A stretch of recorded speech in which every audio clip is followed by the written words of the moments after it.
Nos acompaña esta noche Eduardo Ugarte, él es director del Museo de Arte Contemporáneo y conocido promotor cultural. Vamos a tratar de hacer un balance de la cultura precisamente durante el año que está por terminar y vamos a hablar de una muestra de fotografía que acaba de inaugurarse recién precisamente en el MAC. Buenas noches, Eduardo. Buenas noches, Mara. Bienvenido. Gracias. Comencemos por la muestra. Sí. ¿Cuál ha sido la idea del Museo de Arte Contemporáneo de presentar una muestra de fotografía Arequipa contemporánea? ¿Quiere decir que eso responde a una especie de auge especial que está viviendo la fotografía en Arequipa en estos tiempos? Ese auge lo está demostrando la exposición, ¿no? Pero realmente esta exposición corresponde a todo un proyecto del año. Frente al anuncio de que en Lima iba a haber la Bienal de Fotografía, Fotolima y otras actividades en que se levantaba como arte a la fotografía, a nosotros se nos ocurrió hacer varias exposiciones teniendo el aspecto central de que se cumplía el centenario de la inauguración del estudio Vargas Hermanos, ¿no? Y también dio la casualidad de que Teo Llaín Chambi, el nieto de Martín Chambi, encontrara unas fotografías inéditas de su abuelo sobre Arequipa de 1917. Entonces ya teníamos dos exposiciones. Logramos felizmente el auspicio Cerro Verde, pudimos hacerla con todo lujo esas dos exposiciones y se juntó, gracias al Ministerio de Cultura, Roxana Chirinos, que fue la primera directora del MAC, la traída de las fotografías que tomó Hiram Bingham de 1911 cuando descubre Machu Picchu o redescubre, hasta 1914 los siguientes viajes que hace, que incluye también un paso por Toro Muerto, etcétera. Habían fotografías de la localidad. Eso nos dio una idea de que la fotografía era un arte que tenía ya principios muy sólidos, y más aún cuando se presentó en los jardines del Museo de Arte Contemporáneo el último libro de El retrato arequipeño que publican con auspicio también de Cerro Verde, Jorge Villacorta y Andrés Garay. Entonces teníamos un programa muy bien estructurado, pero estábamos olvidando a los jóvenes y a la fotografía contemporánea de aquí, pues estábamos con los grandes maestros del siglo XIX, del pasado XX. Hay que promover esa continuidad. ¿Y qué ¿no? está? Entonces nos pusimos a observar qué había en fotografía y descubrimos una cosa muy interesante. Mientras que en pintura, en los grandes centros mundiales, en arte en general, en los centros grandes mundiales buscan el aspecto estético, el uso de la tecnología, nosotros todavía mantenemos en las artes plásticas, en pintura, el aspecto nacionalista, pero en fotografía no, tal vez porque el alimento está por internet y los que buscan internet son los jóvenes, y encontramos efectivamente que el 80% de la lista que hicimos de fotógrafos que actualmente trabajan en esta arte era de jóvenes. Los convocamos, llegamos a 20 y tú has visto la respuesta. Realmente la fotografía que se hace en nuestra ciudad no tiene que envidiar a nada de la fotografía que se hace en el mundo. Y lo puedes ver en el último premio de International Press. Y que se hace hoy, lo que dices es sí, importante, ¿no? O sea, exacto. Vargas, Chambi y son el pasado. Así es. Y lo de hoy, por eso se llama Fotoy, ¿no? Le pusimos ese nombre y ahora, por el éxito estamos pensando en que se institucionalice y sea cada año. No tanto porque los fotógrafos contemporáneos tengan un espacio, sino de la lección que se da al público y el orgullo que se agrega en que ya podemos hablar de una atracción de más de un siglo de buena fotografía artística en nuestra ciudad. Ahora, la muestra particularmente, ¿qué te ha parecido a ti? ¿Han logrado reunir visiones, técnicas y particularidades muy diversas, ¿no? Por lo que yo he podido apreciar, es muy completa la muestra de todo de toda la gama que puede comprender la fotografía como arte, que ahora adquiere una relevancia especial por la época que vivimos también, ¿no? Exacto, sí. Mira, en un momento se consideró que el arte más contemporáneo, la fotografía, y el séptimo arte, el cine, era su hijito, solo el agregado del movimiento. Después vienen otros mecanismos como el videoarte, que también un derivado final con una alta tecnología.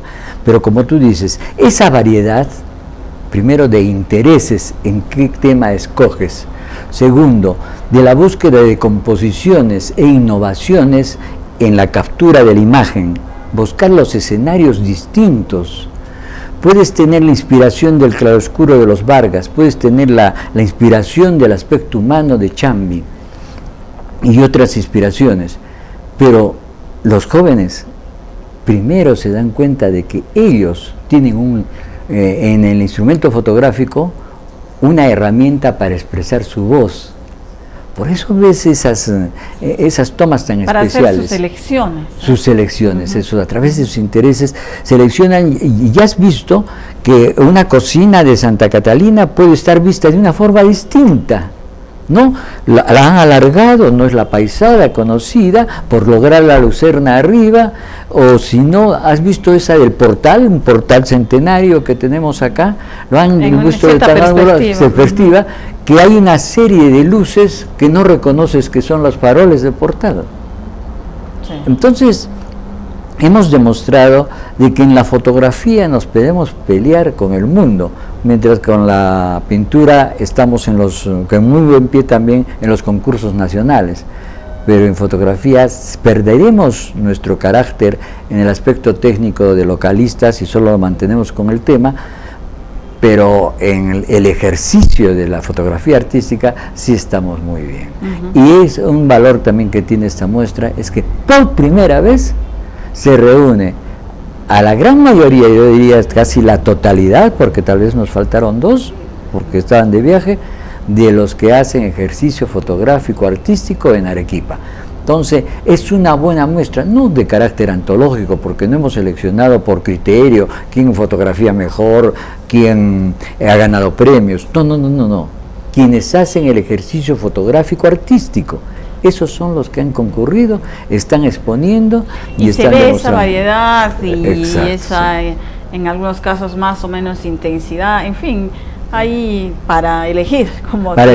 Y tienen un común denominador, la alta calidad técnica y más aún, cómo escoger el tema y desde qué ángulo. Bueno, felicitaciones, ha sido muchas gracias. Un buen resultado finalmente, ¿no? Sí. La muestra. Hablemos ahora en general de las artes y la cultura en Arequipa. Un tema que se toca mucho, pero un poco superficialmente, y también a raíz de los conflictos que hay con las autoridades. Y ¿cómo has visto este año tú? ¿De alguna manera el crecimiento económico va acompañado de un crecimiento espiritual de los arequipeños, en el sentido que hacen, producen o consumen más arte o cultura, o no está pasando? No, mira, el consumo está orientado a lo que te dan los moles y lo que te da la construcción. O sea, el consumo está y por eso el gran peligro, ya que hablas de cultura, el consumo está en lo que están ampliando las zonas de cemento en detrimento, no de las áreas verdes, sino de nuestra campiña. ¿Y por qué hay una gran referencia a la cultura? Si nosotros estamos inscritos como Patrimonio Cultural de la Humanidad en la lista patrimonial de la UNESCO, es no solo por el valor del centro histórico, que es el aporte español y del mestizaje con nuestra arquitectura, sino por nuestra campiña, que es la parte que pone lo prehispánico.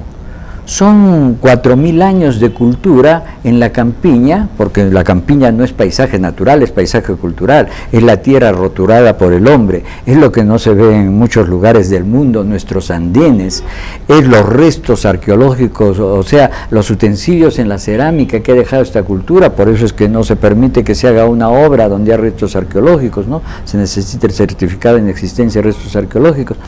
Entonces, todo eso ha descubierto que hay que conservarlo, porque hay una amenaza respecto a las autoridades, ¿no?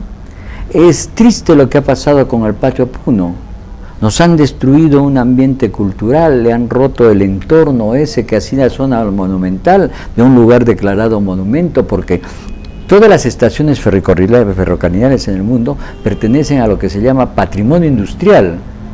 Entonces tienen un tratamiento especial. En este momento existe la arqueología industrial, que es una arqueología novísima, y la desconocen o no la respetan, y hasta llegas a extremos, ¿no?, en que no solo la autoridad, como lo señala muy bien la UNESCO, hay 4 peligros en el patrimonio. El primero, que es la Convención del 54, perdón, sobre las guerras, ¿no? Y el segundo es el protocolo de esta convención. El tercero es la importación y exportación de bienes patrimoniales, o sea, el tráfico que se hace con los bienes.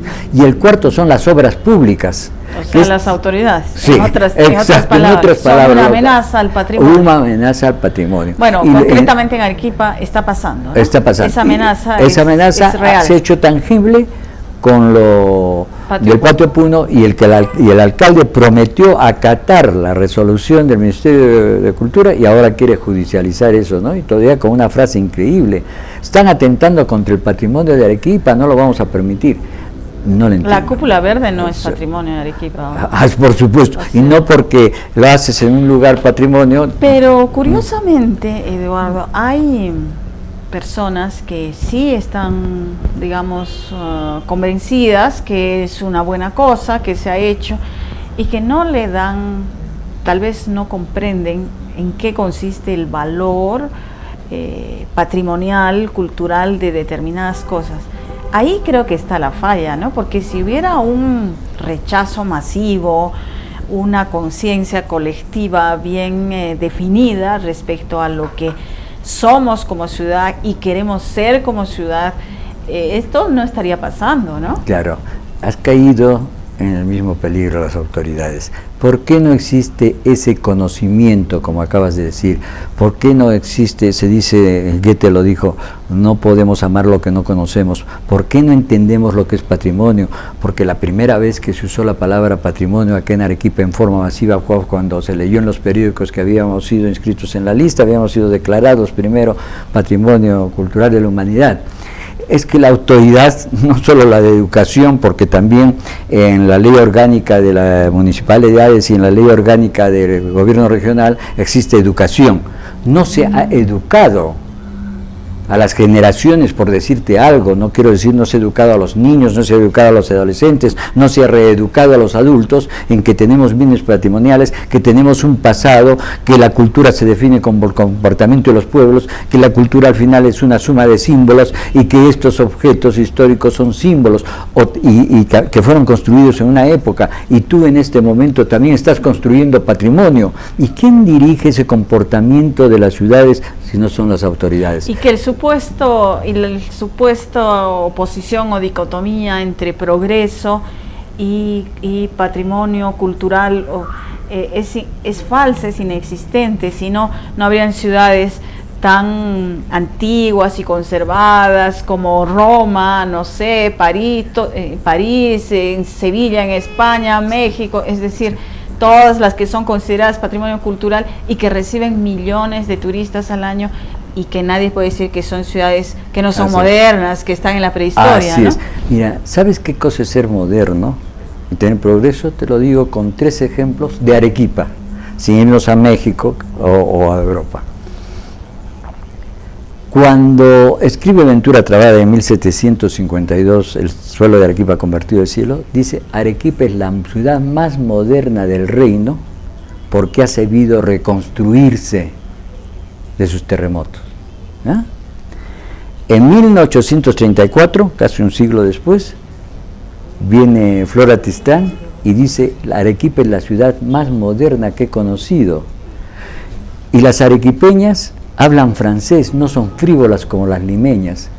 Y también en el mismo libro te descubres arquitectura que le llama la atención, que es la arquitectura colonial. Marta Traba, la historiadora de arte y crítica de arte, cuando llega en los 70 a Arequipa, estamos cruzando de la Escuela de Bellas Artes aquí en Sucre a Rivero, a la NEA, para que dé su conferencia una mañana, después de dar la conferencia en la Escuela de Bellas Artes de Bacaflor, y ve la arquitectura colonial, y yo le pregunto, ¿qué le parece después de explicarle esto? Me dice que es la ciudad más moderna de Sudamérica. Le digo, ¿pero por qué moderna? Estamos viendo arquitectura colonial. Por eso me dijo, porque la han sabido conservar y acaban de actualizarla al ponerla, como me has dicho, con el sillar a cara vista. No se destruyó nada, se ayornó, se puso al día. Miren, 3 momentos de nuestra historia. Entonces nos preguntamos, ¿en qué momento olvidamos? Subrayado. Y se valoró esto, y solo puedes conservar lo que valoras, pero primero debes valorarlo. Y mira lo curioso, ¿en qué momento entonces olvidamos el conservar esto? Si te das cuenta que hasta cuando se funda Arequipa, se escoge sobre la barranca para no afectar a los pobladores, 1. 2, lejos del río para que el reflejo del sol no afecte al poblador. Entonces se actuó, en nuestro damero, todo se actuó con inteligencia. ¿Cuándo dejamos de ser inteligentes? Cuando tuvimos malos candidatos y malos electores, y que cuando se comenzó a hablar de esa modernidad, entre comillas, que es una aberración en realidad. Sí.